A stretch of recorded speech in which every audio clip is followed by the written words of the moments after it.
ஒரு நாள் புத்தர் ஒரு கிராமம் வழியாக நடந்து போயிட்டு இருந்தாரு.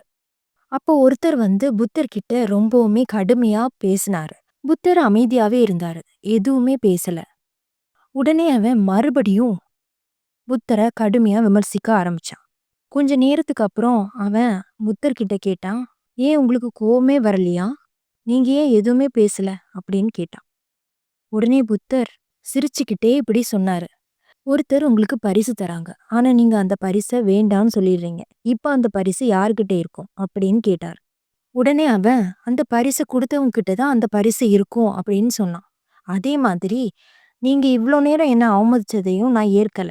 அதனால அது உங்கள்ட்டத்துல தான் இருக்கும் அப்படின்னு சொல்லி புத்தர் அந்த இடத்த விட்டே நகர்ந்து போயிட்டாரு. அந்த மனுஷன் தலை குனிஞ்சு போயிட்டான். மற்றவங்க நமக்கு கொடுக்குற எதிர்மறையான விஷயங்கள நாம ஏற்கணும் அப்படிங்கிற அவசியம் இல்ல.